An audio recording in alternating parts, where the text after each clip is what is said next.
ਤੁਸੀਂ ਸੁਣ ਰਹੇ ਹੋ Chawla news network Toronto CNN Toronto.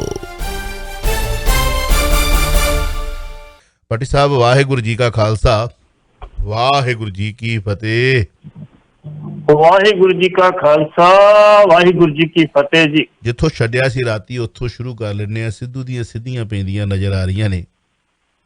ਜੀ ਸਿੱਧੂ ਨੂੰ ਪਹਿਲੇ ਨਿਰਾਸ਼ਾ ਹੋ ਸਕਦਾ ਹੈ ਕਿ ਰਾਹੁਲ ਦੇ ਨਾਲ ਸੈਟਅਪ ਨਾ ਹੋਈ ਹੋਵੇ। ਇਹ ਵੀ ਕਿਹਾ ਜਾਂਦਾ ਹੈ ਕਿ ਉਹਦੀ ਪ੍ਰਿਯੰਕਾ ਦੇ ਨਾਲ ਜ਼ਿਆਦਾ ਨੇੜਤਾ ਹੈ ਤੇ ਆਸ਼ਾ ਤੇ ਹੁਣ ਖੁਲਾਸਾ ਹੋਇਆ। ਸਿੱਧੂ ਨੇ ਖੁਦ ਕਿਹਾ ਕਿ ਪ੍ਰਿਯੰਕਾ ਨਾਲ ਮੀਟਿੰਗ ਹੋਈ ਹੈ, ਪੰਜਾਬ ਦੇ ਮੁੱਦੇ ਵਿਚਾਰੇ ਗਏ ਨੇ। ਰਾਹੁਲ, ਪ੍ਰਿਯੰਕਾ ਤੇ ਸੋਨੀਆ ਨਾਲ ਮੀਟਿੰਗ ਹੋਵੇਗੀ। ਕੀ ਕਹਿਣਾ ਚਾਹੁੰਦੇ? ਜਿੱਥੋਂ ਤੱਕ ਸਿੱਧੂ ਦੀ ਗੱਲ ਆ ਜੀ, ਕੱਲ ਜਦੋਂ ਸਿੱਧੂ ਇੱਥੋਂ ਗਏ ਨੇ 12 ਵਜੇ ਤੇ 3-4 ਘੰਟੇ ਦਾ ਰਸਤਾ ਵੀ ਹੈਗਾ ਤੇ ਮੀਡੀਆ ਨੇ ਇਹ ਖਬਰ ਦਿੱਤੀ ਤੇ ਰਾਹੁਲ ਨਾਲ ਕੋਈ ਮੀਟਿੰਗ ਨਹੀਂ ਹੋਈ ਤੇ ਰਾਹੁਲ ਨੇ ਇੱਕ ਟਵੀਟ ਵੀ ਕਰਤਾ ਕਿ ਮੇਰੀ ਕੋਈ ਵੀ ਮੀਟਿੰਗ ਸਿੱਧੂ ਨਾਲ ਨਹੀਂ ਹੈਗੀ, ਫਿਕਸ ਹੋਈ ਗਈ। ਤੇ ਵਿਰੋਧੀ ਖੇਮੇ 'ਚ ਖੁਸ਼ੀ ਪਾਈ ਕਿ ਲੈ ਵੀ ਸਿੱਧੂ ਮਾਜਿਆ ਗਿਆ ਜੀ। ਲੇਕਿਨ ਅਗਲੇ ਦਿਨ ਸਵੇਰੇ ਜਦੋਂ ਪ੍ਰਿਯੰਕਾ ਦੇ ਘਰ ਸਿੱਧੂ ਦੀ ਮੀਟਿੰਗ ਹੋਈ, ਲੰਮੀ ਚੌੜੀ ਮੀਟਿੰਗ ਹੋਈ ਤੇ ਫਿਰ ਸਾਰਿਆਂ ਦੀਆਂ ਅੱਖਾਂ ਟੱਡੀਆਂ ਰਹਿ ਗਈਆਂ। ਪ੍ਰਿਯੰਕਾ ਜਿਹੜੀ ਆ ਉਹ ਸਿੱਧੂ ਨਾਲ ਮੀਟਿੰਗ ਕਰਦੇ ਇੱਕ ਵਾਰੀ ਜਾ ਕੇ ਰਾਹੁਲ ਦੇ ਘਰ ਵੀ ਗਈ, ਜਾ ਕੇ ਉਹਨਾਂ ਨਾਲ ਗੱਲਬਾਤ ਕਰਕੇ ਆਈ, ਫਿਰ ਗੱਲ ਕੀਤੀ ਤੇ ਹੁਣ ਇਹ ਪਤਾ ਲੱਗਾ ਕਿ ਪ੍ਰਿਯੰਕਾ, ਰਾਹੁਲ ਤੇ ਸੋਨੀਆ ਜਿਹੜੇ ਇਹ ਤਿੰਨ ਜਾਣੇ ਸਿੱਧੂ ਨਾਲ ਮੀਟਿੰਗ ਕਰਦੇ। ਮੀਟਿੰਗ ਕੀ ਹੋ ਗਈ? ਬੇਸਿਕਲੀ ਮੀਟਿੰਗ ਪੰਜਾਬ ਦੇ ਮੁੱਦਿਆਂ ਨੂੰ ਲੈ ਕੇ ਹੋਏਗੀ। ਤੁਹਾਨੂੰ ਪਤਾ ਹੋਏਗਾ ਕਿ ਉਪ ਸਿੱਧੂ ਨੇ ਇੰਨੀ ਗੱਲ ਕਹੀ ਸੀ ਕੈਪਟਨ ਅਮਰਿੰਦਰ ਸਿੰਘ ਨੂੰ, ਜਿਹੜਾ ਤੁਹਾਨੂੰ ਮੈਂ ਏਜੰਡਾ ਦਿੱਤਾ ਵਾ, ਜਿਹੜੀ ਤੁਸੀਂ ਮੇਰੀ ਡਿਊਟੀ ਲਗਾਈ ਸੀ, ਉਹ ਡਿਊਟੀ ਮੈਂ ਸਾਊਥ 'ਚ ਪੂਰੀ ਕਰਕੇ ਆਏ, ਤੁਸੀਂ ਉਹ ਇੰਪਲੀਮੈਂਟ ਕਰ ਦਿਓ। ਤੁਸੀਂ ਅੱਗੇ ਮੈਂ ਤੁਹਾਡੇ ਪਿੱਛੇ ਰਹੂੰਗਾ, ਮੈਨੂੰ ਕੁਛ ਨਹੀਂ ਚਾਹੀਦਾ। ਮੈਂ ਤੁਹਾਡਾ ਗਨਮੈਨ ਮੈਂ ਅੱਗੇ ਪਿੱਛੇ ਤੁਰੂੰਗਾ, ਜਿਹੜੀ ਮੇਰੀ ਡਿਊਟੀ ਲਾਓਗੇ ਮੈਂ ਕਰੂੰਗਾ। ਇਹੀ ਗੱਲ ਜੇ ਅੱਗੋਂ ਨੇ ਹਾਈਕਮਾਂਡ ਨੂੰ ਦੱਸੀ। ਹਾਈਕਮਾਂਡ ਨੇ ਜਿਹੜੇ ਮੁੱਦੇ ਉਹਨੇ ਦੱਸੇ ਸੀ ਉਹ ਸਾਰੇ ਵਿਚਾਰੇ ਤੋਂ ਉਹਦੇ ਵਿੱਚੋਂ ਫਿਰ 18 ਨਿਕਾਤੀ ਪ੍ਰੋਗਰਾਮ ਨਿਕਲਿਆ। ਹੁਣ 18 ਨਿਕਾਤੀ ਪ੍ਰੋਗਰਾਮ ਕੈਪਟਨ ਨੂੰ ਦੇ ਦਿੱਤਾ। ਕੈਪਟਨ ਨੇ ਕਿਹਾ ਠੀਕ ਆ। ਕੈਪਟਨ ਸਾਹਿਬ ਦਿੱਲੀ ਤੋਂ ਆਏ ਤੇ ਸਭ ਤੋਂ ਪਹਿਲਾਂ ਉਹਨੇ ਆਪਣੇ ਸਿਪਾਹ ਸਲਾਰਾਂ ਨਾਲ ਤੇ ਅਧਿਕਾਰੀਆਂ ਨਾਲ ਮੀਟਿੰਗ ਕੀਤੀ। ਆਪਾਂ ਆਹ ਜਿਹੜੇ ਹੈਗੇ ਨੇ ਏਜੰਡਾ ਇਹ ਲਾਗੂ ਕਰਨਾ। ਸਵਾਲ ਇਹ ਪੈਦਾ ਹੁੰਦਾ ਜਿਹੜਾ ਟਾਈਮ ਦਿੱਤਾ ਉਹਨਾਂ ਨੂੰ, ਮਹੀਨਾ ਦਿੱਤਾ ਜਾਂ 1.5 ਮਹੀਨੇ ਦਿੱਤਾ, ਉਹ 'ਚ ਪੂਰਾ ਕਰ ਸਕਦੇ। ਉਦੋਂ ਪਹਿਲਾਂ ਜੇ ਸਿੱਧੂ ਨੂੰ ਕਹੀਏ ਵੀ ਫਲਾਣੀ ਗੱਲ ਮਿਲ ਜੂ, ਉਹ ਢਿੰਗਰੀ ਮਾਰ ਜੀ, ਉਹ ਸੰਭਵ ਨਹੀਂ। ਲੇਕਿਨ ਸਿੱਧੂ ਦੇ ਨਾਲ ਉਹ ਇਸ ਵੇਲੇ ਵਿਚਾਰਾ ਕਰ ਰਹੇ 5 ਸਟੇਟਾਂ ਦੀ ਇਲੈਕਸ਼ਨ ਦਾ ਵੀ ਕਿਵੇਂ ਕੀਤਾ ਜਾਵੇ, ਕਿਉਂਕਿ ਉਹ ਬੰਦਾ ਸੈਲੀਬ੍ਰਿਟੀ ਹੈ। ਉਹਨੂੰ ਉਹਨਾਂ 2024 'ਚ ਵਰਤਣਾ ਵਾ। ਬਕਾਇਦਾ ਤੌਰ ਤੇ ਹੈਲੀਕਾਪਟਰ ਦਿੱਤਾ ਜਾਊਗਾ, ਜਿੱਥੇ ਜਾਊਗਾ ਹੈਲੀਕਾਪਟਰ ਜਿਹੜਾ ਹੋਊਗਾ ਕਾਂਗਰਸ ਪਾਰਟੀ ਵੱਲੋਂ ਹੋਊਗਾ। ਅੱਗੇ ਦਿੱਤਾ ਸੀ ਉਹਨਾਂ ਨੇ। ਇਸ ਕਰਕੇ ਉਹਨਾਂ ਦੀਆਂ ਮੀਟਿੰਗਾਂ ਹੋ ਰਹੀਆਂ ਤੇ ਇਹਨਾਂ ਮੀਟਿੰਗਾਂ ਦੇ ਨਾਲ ਫਿਰ ਸਿੱਧੂ ਦੀ ਜਿਹੜੀ ਤਾਜਪੋਸ਼ੀ ਵੀ ਨਾਲ ਚੱਲਦੀ ਜਾਣੀ। ਕਿ ਕੈਪਟਨ ਸਾਹਿਬ ਜਿਹੜੇ ਅਜੇ ਤੱਕ ਗੁੜੇ 'ਚ ਪੂਰੀ ਨਹੀਂ ਕਰਤੀ, ਜਿਹੜੀ 18 ਉਹਨਾਂ ਮੱਦਾਂ ਰੱਖੀਆਂ ਸੀ, ਜਿਹੜੇ 18 ਕਰਤੀ ਪੂਰੀ, ਤਾਂ ਇੱਕ ਵੀ ਪ੍ਰੋਗਰਾਮ ਦੇ ਉੱਤੇ ਉਹਨਾਂ ਪਹਿਰਾ ਨਹੀਂ ਦਿੱਤਾ। ਜੇ ਪਹਿਰਾ ਨਹੀਂ ਦਿੱਤਾ ਤੇ ਫਿਰ ਤੁਹਾਨੂੰ ਪਤਾ ਹੈ ਕਿ ਆਉਣ ਵਾਲੇ ਸਮੇਂ ਦੇ ਵਿੱਚ ਜੋ ਕੁਛ ਹੋਣਾ ਉਹ ਕੰਨ ਤੇ ਲਿਖਿਆ ਸੱਚ ਹੈਗਾ। ਤੇ ਕੈਪਟਨ ਸਾਹਿਬ ਵੀ ਹੁਣ ਵੇਖਦੇ ਵੀ ਮੈਂ ਕਰਾਂ ਕੀ। ਸਭ ਤੋਂ ਵੱਡੀ ਗੱਲ ਜਿਹੜੀ ਆ ਉਹ ਬਰਗਾੜੀ ਕਾਂਡ ਦੇ ਜਿਹੜੇ ਬਹਿਬਲ ਕਲੰਦਰ ਦੇ ਕੋਟਕਪੂਰੇ ਦੇ ਦੋਸ਼ੀਆਂ ਨੂੰ ਸਜ਼ਾਵਾਂ ਦਿਵਾਉਣ ਦੀ ਗੱਲ ਹੈ। ਚਾਵਲਾ ਸਾਹਿਬ ਜਿਹੜੇ ਸਿੱਟ ਦੇ ਅਧਿਕਾਰੀ ਨੇ, ਪੁਲਿਸ ਅਧਿਕਾਰੀ ਦੇ ਕੰਮ ਕਿਉਂ ਨਹੀਂ ਕਰਦੇ? ਇਹ ਗੱਲ ਵਿਚਾਰਨ ਵਾਲੀ। ਕੈਪਟਨ ਸਰਕਾਰ ਦੇ ਟਾਈਮ ਤੇ ਇੱਥੇ SS ਵਿਰਕ ਜਿਹੜੇ ਸੀ ਉਹ DGP ਸੀ ਤੇ ਉਹਨਾਂ ਕੈਪਟਨ ਦੇ ਕਹਿਣ ਦੇ ਉੱਤੇ ਫੜਿਆ ਸੀ ਬਾਦਲਾਂ ਨੂੰ। ਮੁੜ ਕੇ ਬਾਦਲ ਆ ਗਏ ਤੇ ਬਾਦਲਾਂ ਨੇ ਸਮੇਰ ਸਿੰਘ ਸੈਣੀ ਨੂੰ ਕਹਿ ਕੇ ਤੇ ਵਿਰਕ ਨੂੰ ਦਿੱਲੀੋਂ ਗ੍ਰਿਫਤਾਰ ਕੀਤਾ ਸੀ। ਕਿਸੇ ਬਾਤ ਨਹੀਂ ਪੁੱਛੀ। ਅੱਜ ਸੈਣੀ ਦੀ ਕੋਈ ਬਾਤ ਨਹੀਂ ਪੁੱਛਦਾ, ਬਾਕੀ ਜਿਹੜੇ ਅਫਸਰ ਫਾਸੀ ਦੀ ਕੋਈ ਬਾਤ ਨਹੀਂ ਪੁੱਛਦੇ। ਉਹ ਕਹਿੰਦੇ ਫਿਰ ਕਾਹਦੇ ਵਾਸਤੇ ਕੰਮ ਕਰੀਏ? ਬਿਲਕੁਲ। ਜੇ ਕੱਲ ਨੂੰ ਫਸ ਕੇ ਸਾਡੀ ਬਾਤ ਨਹੀਂ ਪੁੱਛੀ, ਮੁੜ ਕੇ ਅਸੀਂ ਕਿਉਂ ਕੰਮ ਕਰੀਏ? ਫਿਰ ਜਿਹਦੇ ਕਰਕੇ ਜਿਹੜੀ ਆ ਉਹ ਸਿੱਖ ਵਾਲੇ ਜਿਹੜੇ ਸਾਰੇ ਭੱਜ ਰਹੇ ਨੇ ਵੀ ਭਾਈ ਕਿਸੇ ਤਰੀਕੇ ਨਾਲ ਆਪਣਾ ਬਚਾਅ ਆਪ ਕਰੋ। ਹੁਣ ਸਿੱਖ ਨੂੰ ਜਿਹੜੇ ਦਬਾਅ ਪਾਇਆ ਜਾ ਰਿਹਾ ਉਹ ਕੰਮ ਤੇ ਕਰ ਰਹੀ ਆ, ਉਹ ਅਦਾਲਤ ਵਿੱਚ ਚਲਾਨ ਪੇਸ਼ ਕਰਕੇ। ਜਦੋਂ ਅਦਾਲਤ ਵਿੱਚ ਚਲਾਨ ਪੇਸ਼ਦਾ ਫਿਰ ਗਵਾਹੀਆਂ ਹੁੰਦੀਆਂ, ਸਮਾਂ ਲੱਗਦਾ ਉਹਨੂੰ। ਇਹ ਨਹੀਂਗਾ ਤੁਸੀਂ 10 ਦਿਨਾਂ 'ਚ, ਮਹੀਨੇ 'ਚ ਕੰਮ ਨਿਬੇੜ ਦਿਓਗੇ, ਸਮਾਂ ਲੱਗਦਾ ਉਹਨੂੰ। ਬਿਲਕੁਲ। ਹੁਣ ਜਿਹੜੇ ਪੰਥਪ੍ਰੀਤ ਢੱਡਰੀਆਂ ਵਾਲਾ ਵਾ ਉਹਨਾਂ ਨੂੰ ਪੁੱਛ ਪੜਤਾਲ ਕਰ ਰਹੀ, ਉਹਨਾਂ ਨੂੰ ਬੁਲਾ ਲਿਆ ਭਾਈ ਤੁਸੀਂ ਵੀ ਆਓ, ਆ ਜਾਓ ਜਰਾ। ਕਿ ਉਹਨਾਂ ਦੇ ਖਿਲਾਫ ਵੀ 150 ਬੰਦਿਆਂ ਦੇ ਖਿਲਾਫ ਪੰਜਾਬ ਪੁਲਿਸ ਨੇ ਮੁਕੱਦਮਾ ਦਰਜ ਕੀਤਾ। ਤੁਸੀਂ ਦੇਖੋ ਤੁਹਾਡੇ ਦਾ ਕੀ ਵਧੀਕੀ ਹੋਈ। ਇਸ ਕਰਕੇ ਇਹ ਕੰਮ ਜਿਹੜਾ ਵਾ ਸਿੱਟ ਜਾਈਏ, ਉਹ ਇਹ ਕੰਮ ਬਹੁਤ ਜ਼ਰੂਰੀ ਹੈ ਜਿਹਦੇ ਤੇ ਲੋਕਾਂ ਦੀਆਂ ਅੱਖਾਂ ਟਿਕੀਆਂ ਪਈਆਂ ਨੇ ਵੀ ਜੇ ਨਾ ਕੁਝ ਕੀਤਾ ਤੇ ਨਾ ਕੀਤਾ ਤੇ ਫਿਰ ਉਹਦੇ ਜੋ ਇਲਜ਼ਾਮਾਂ ਮਿਲਣਾ ਵਾ ਕਾਂਗਰਸ ਨੂੰ ਤੁਹਾਨੂੰ ਪਤਾ ਹੀ ਹੈ। ਦੂਜੇ ਪਾਸੇ ਨਾਲੇ ਖਬਰ ਕੋ ਜੋੜਦੇ ਮੈਂ ਜੋ ਰਹਿ ਨਹੀਂ ਮੁੜ ਕੇ ਜੀ। ਬੀਬੀ ਜਗੀਰ ਕੌਰ ਨੇ ਪਹਿਲਾਂ ਇੱਕ ਡਰਾਮਾ ਕੀਤਾ ਵੀ 1984 ਚ ਇੱਕ ਬਿੱਲ ਲਿਆ ਕੇ ਰੱਖਦੀ ਜੀ ਆਹ ਗੋਲੀ ਗੁਰੂ ਸਾਹਿਬ 'ਚ ਲੱਗੀ ਸੀ। ਬਿਲਕੁਲ ਇਹ ਗੋਲੀ ਵਿਖਾਈ ਲੋਕਾਂ ਦੀ ਭਾਵਨਾ ਨੂੰ ਭੜਕਾਉਣ ਦੀ ਕੋਸ਼ਿਸ਼ ਕੀਤੀ, ਲੇਕਿਨ ਲੋਕਾਂ ਨੇ ਕੋਈ ਇੰਟਰਸਟ ਨਹੀਂ ਲਿਆ ਵੀ ਕੀ ਹੈ ਕੀ ਨਹੀਂ। ਉਹ ਬਹੁਤਾ ਕੋਈ ਲੋਕ ਸਾਰੇ ਜਾਣਦੇ ਅੱਜ ਕੱਲ੍ਹ। ਹੁਣ ਬੀਬੀ ਜਗੀਰ ਕੌਰ ਨੇ ਕਿਹਾ ਜਿਹੜੀ ਜੁਲਾਈ 1955 ਦੇ ਵਿੱਚ ਕਾਂਗਰਸ ਨੇ ਜਦੋਂ ਪੰਜਾਬ ਦੇ ਮੁੱਖ ਮੰਤਰੀ ਭੀਮ ਸਿੰਘ ਸੱਚਰ ਸੀਗੇ ਤੇ ਪੰਡਿਤ ਜਵਾਹਰ ਲਾਲ ਨਹਿਰੂ ਪ੍ਰਧਾਨ ਮੰਤਰੀ ਸੀ ਤੇ ਉਦੋਂ ਦੀ ਜਿਹੜੀ ਆ ਉਹ ਜਿਹੜਾ ਦਿਨ 1955 ਜਿਹੜਾ ਸੀ ਜੋ ਪੁਲਿਸ ਅੰਦਰ ਗਈ ਸੀ, ਬੂਟਾ ਸਮੇਤ ਗਈ, ਹਥਿਆਰਾਂ ਸਮੇਤ ਗਈ ਸੀ, ਗੋਲੀਆਂ ਦਾ ਮਾਰੀਆਂ ਗਈਆਂ ਸੀਗੀਆਂ। ਪੰਜਾਬੀ ਸੂਬੇ ਦੇ ਮੋਰਚੇ ਨੂੰ ਦਬਾਉਣ ਦੀ ਕੋਸ਼ਿਸ਼ ਕੀਤੀ, ਜਿਹੜੇ ਗੋਲੇ ਚਲਾਏ ਗਏ ਉਹ ਸਾਡੇ ਖੋਲ ਹੈਗੇ। ਅਸੀਂ ਹੁਣ ਉਹ ਵਿਖਾਵਾਂਗੇ। 2 ਜੁਲਾਈ ਨੂੰ ਅਸੀਂ ਅਖੰਡ ਪਾਠ ਰੱਖਾਂਗੇ ਤੇ 4 ਨੂੰ ਭੋਗ ਪਾਵਾਂਗੇ, ਉਹ ਸੰਗਤਾਂ ਨੂੰ ਖੋਲ ਵਿਖਾਵਾਂਗੇ। ਪਰ ਬੀਬੀ ਜੀ ਜੇ ਚੰਗੇ ਹੋਣੇ ਵੀ ਕਰ ਲੈਣ, ਜਿਹੜੀ ਬਰਨਾਲਾ ਸਰਕਾਰ ਦੇ ਵਿੱਚ ਗੋਲੀਆਂ ਚੱਲੀਆਂ ਸੀ ਵੀ ਸੰਭਾਲ ਕੇ ਰੱਖੀ ਹੋਣੀ, ਉਹ ਦਿਖਾ ਦੇਣ, ਉਹ ਵੀ ਦਿਖਾ ਦੇਣ। ਜਿਹੜਾ ਚੈਲੰਜ ਕਰਕੇ ਮਹਾਰਾਜ ਦਾ ਸਰੂਪ ਅਗਨ ਭੇਟ ਕੀਤਾ ਉਹ ਵੀ ਦਿਖਾ ਦੇਣ, ਉਹ ਵੀ ਦਿਖਾ ਦੇਣ। ਤੇ ਜਿਹੜੀ 1986 ਦੇ ਵਿੱਚ 4 ਮੁੰਡੇ ਸੰਭਾਲੇ ਸੀ ਜੋ ਆਪਣੇ ਫੈਡਰੇਸ਼ਨ ਦੇ, ਜਦੋਂ 4 ਸਰੂਪ ਜਿਹੜੇ ਸੀ ਉਹ ਅਗਨ ਭੇਟ ਹੋ ਗਏ ਸੀ ਤੇ ਉਹਨਾਂ ਰੋਸ ਪ੍ਰਗਟ ਕੀਤਾ ਸੀ, ਗੋਲੀ ਚਲਾ ਸੀ ਇਜ਼ਹਾਰ ਆਲਮ ਨੇ ਤੇ ਦਰਬਾਰਾ ਸਿੰਘ ਗੁਰੂ ਨੇ। ਉਹ ਵੀ ਦੱਸ ਦਿੰਦਾ ਵੀ ਕਿੱਥੇ ਕੀਤਾ ਉਹਦਾ ਜਨਮ ਬਣਾ ਦੇਣ ਇੱਕ। ਬਿਲਕੁਲ ਉਹਦਾ ਦੁੱਖ ਨਹੀਂ ਹੁੰਦਾ। ਪਰ ਲੋਕ ਜਾਣਦੇ ਬੀਬੀ ਜੀ ਸਾਨੂੰ ਪਤਾ ਤੁਹਾਡੀ ਮਜਬੂਰੀ ਆ, ਤੁਹਾਨੂੰ ਜੋ ਪਿੱਛੋਂ ਨਿਰਦੇਸ਼ ਹੁੰਦੇ ਤੁਹਾਨੂੰ ਕਰਨਾ ਪੈਂਦਾ, ਤੁਸੀਂ ਕਰ ਰਹੇ ਹੋ, ਆਪਣੀ ਡਿਊਟੀ ਨਿਭਾ ਰਹੇ ਹੋ। ਲੇਕਿਨ ਸਾਡੀ ਤੁਹਾਨੂੰ ਬੇਨਤੀ ਹੈ ਕਿ ਉਹਨਾਂ ਨੇ ਇਹ ਵੀ ਕਹਿ ਦਿਓ ਵੀ ਆਹ ਵੀ ਘਟਨਾਵਾਂ ਆਪਣੀ ਵਿਖਾ ਦੀ ਲੋਕਾਂ ਨੂੰ, ਫਿਰ ਆਪਾਂ ਜਿਹੜੇ ਬੈਲੈਂਸ ਹੋ ਜਾਏ। ਹੋਰ ਬੜਾ ਕੁਝ ਹੈਗਾ ਪੱਟੀ ਸਾਹਿਬ, ਰਾਤ ਨੂੰ ਖੁੱਲ ਕੇ ਕਰ ਲਾਂਗੇ। ਹੋਰ ਬਣੀਆਂ ਹੈਗੀਆਂ, ਇਹ ਮੋਟਾ ਮੋਟਾ ਦੱਸਤਾ ਜੀ ਆਪਾਂ। ਹਾਂਜੀ ਹੋਰ ਬਣੀਆਂ ਹੈਗੀਆਂ ਨੇ ਤੁਹਾਡੇ ਰਾਜ ਦੇ ਵਿੱਚ। ਸ਼ਰੇਆਮ ਗੋਲੀਆਂ ਚੱਲਦੀਆਂ ਤੁਹਾਡੀ ਪੰਥਕ ਸਰਕਾਰ ਦੇ ਰਾਜ ਦੇ ਵਿੱਚ, ਸਿੱਧੀਆਂ ਛਾਤੀ ਦੇ ਵਿੱਚ ਵੱਜਦੀਆਂ ਨੇ। ਗੁਰਦਾਸਪੁਰ ਵਾਲੇ ਜਸਪਾਲ ਦੀ ਫੋਟੋ ਦਿਖਾ ਦਿਓ, ਮਾਂ ਦੇ ਠੰਡ ਪੈ ਜਾਓ ਕਾਲਜੇ ਨੂੰ ਕਿ ਮੇਰੀ ਜਿਹੜੀ ਹੈ ਉਹ ਕੌਮ ਜਿਹੜੀ ਹੈ ਪੁੱਤ ਨੂੰ ਭੁੱਲੀ ਨਹੀਂ। ਉਹ ਬਾਪੂ ਦਾ ਦਿਖਾ ਦਿਓ ਜਿਹੜਾ ਲੁਧਿਆਣੇ ਦੇ ਵਿੱਚ ਨੂਰ ਮਹਿਲੀਏ ਦੇ ਵੇਲੇ ਤੁਹਾਡੇ ਸਿੱਧੀਆਂ ਗੋਲੀਆਂ ਦਾ, ਪੰਥਕ ਸਰਕਾਰ ਦੀ ਗੋਲੀਆਂ ਦਾ ਸ਼ਿਕਾਰ ਹੋਇਆ ਸੀ। ਅੱਜ ਬੜਾ ਕੁਝ ਹੋਰ ਕੱਢ ਕੇ ਲੈ ਕੇ ਆਉਂਦੇ ਆ। ਹਾਂਜੀ ਹੋਰ ਕੁਝ ਬਹੁਤ ਕੁਝ ਤੁਹਾਨੂੰ ਯਾਦ ਕਰਵਾ ਦਿੰਦੇ ਬੀਬੀ ਜੀ। ਥੋੜਾ ਜਿਹਾ ਕਿਤੇ ਟਾਈਮ ਕੱਢੋ ਸਾਡੇ ਵਾਸਤੇ, ਆਓ ਕਿ 10 ਮਿੰਟ ਵੇਖਿਓ ਕਿ ਹਾਂਜੀ 10 ਮਿੰਟਾਂ 'ਚ 100 ਤੇ ਤੁਹਾਨੂੰ ਓਦਾਂ ਹੀ ਦਿਖਾ ਦਾਂਗੇ।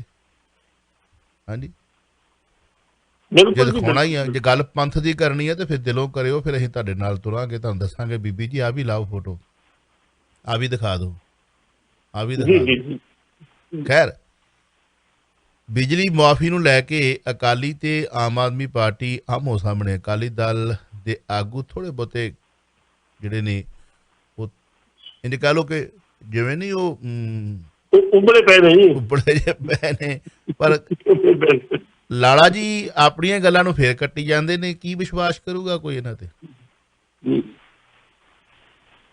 ਜਦੋਂ ਮਾਨਯੋਗ ਕੇਜਰੀਵਾਲ ਸਾਹਿਬ ਇੱਥੇ ਆਏ ਨੇ, ਚੰਡੀਗੜ੍ਹ ਪ੍ਰੈਸ ਕਾਨਫਰੰਸ ਕੀਤੀ ਆ, ਪਹਿਲਾਂ ਕਹਿ ਦਿੱਤਾ ਵੀ ਪੰਜਾਬ ਸਰਕਾਰ ਨੇ ਉਹਨਾਂ ਦੀ ਪ੍ਰੈਸ ਕਾਨਫਰੰਸ ਬੰਦ ਕਰਤੀ ਪੰਜਾਬ ਭਵਨ ਦੇ ਵਿੱਚ।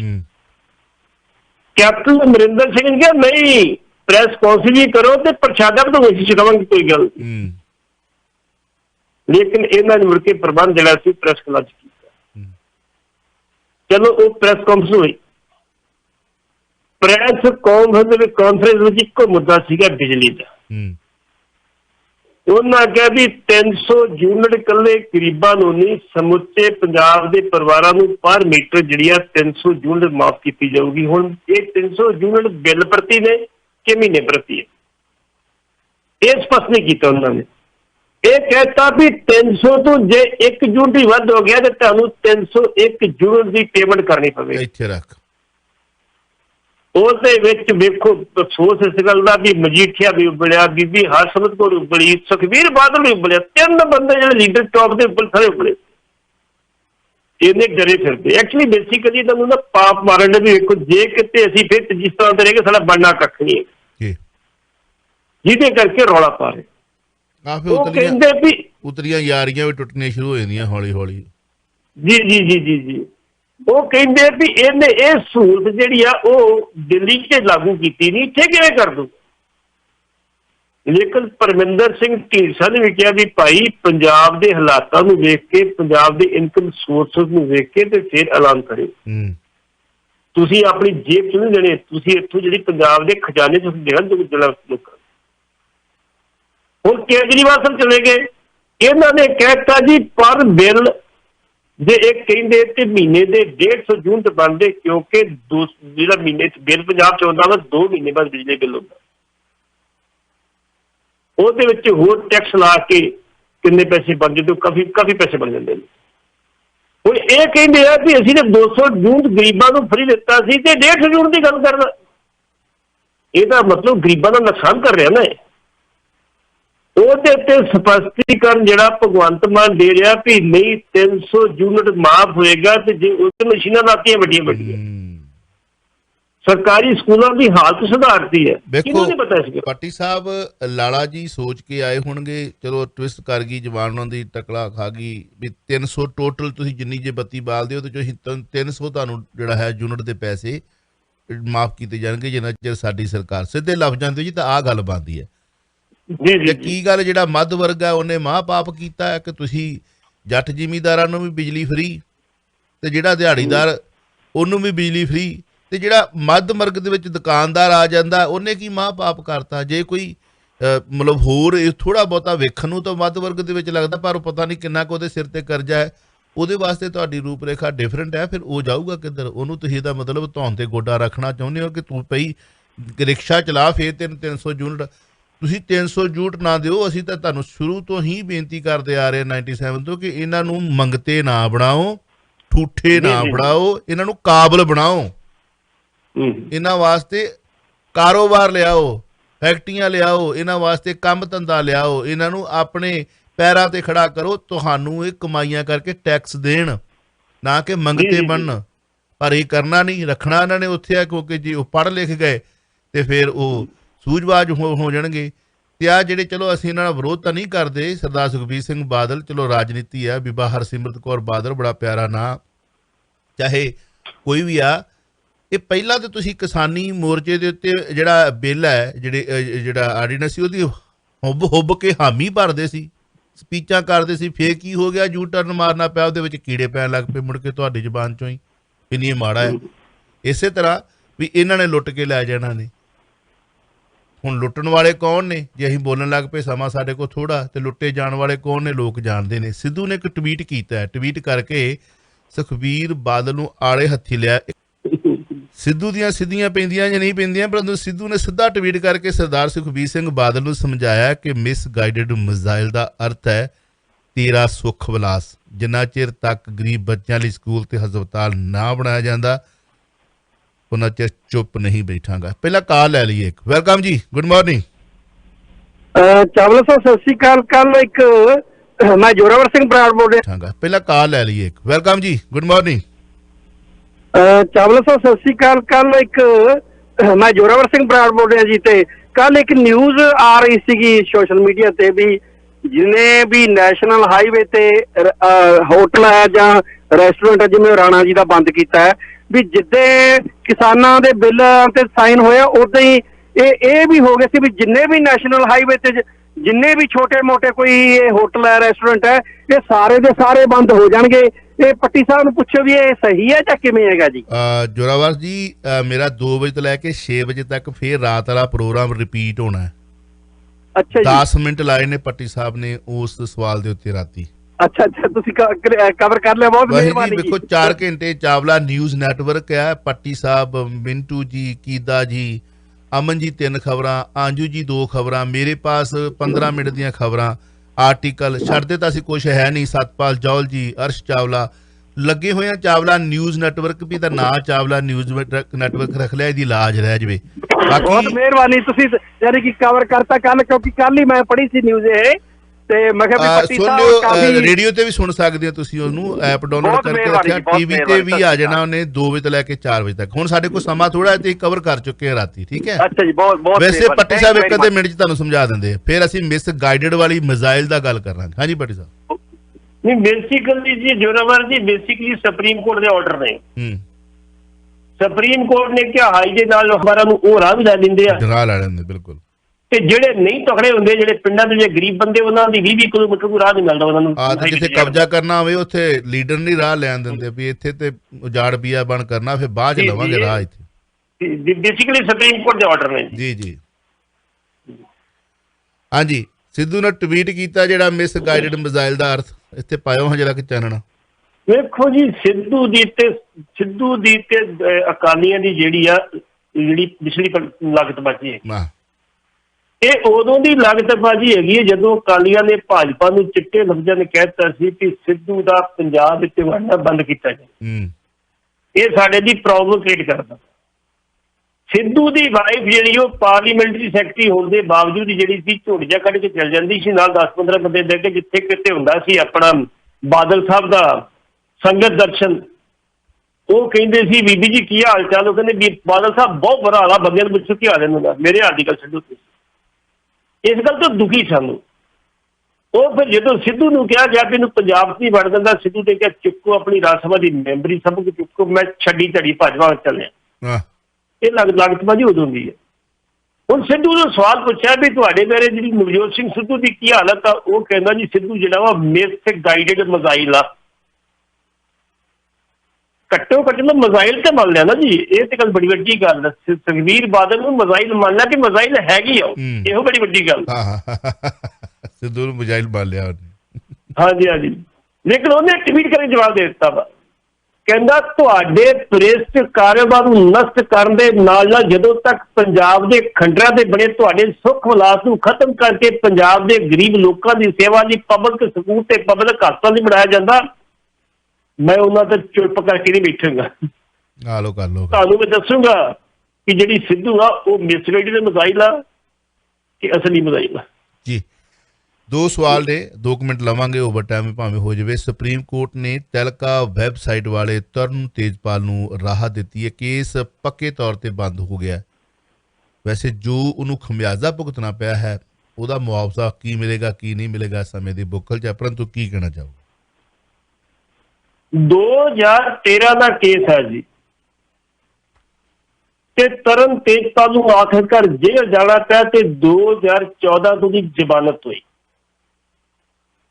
2017 ਦੇ ਕੇਸ ਸ਼ੁਰੂ ਹੋਇਆ ਤੇ 29 ਮਈ 2021 ਨੂੰ ਦਾ ਫੈਸਲਾ ਹੈ, ਜਿਹਦੇ ਵਿੱਚ ਅਦਾਲਤ ਤੇ ਉਹਨੂੰ ਬਾਇਜ਼ਤ ਬਰੀ ਕਰਤੇ ਕਿ ਇਹਦਾ ਕੋਈ ਕਸੂਰ ਨਹੀਂ।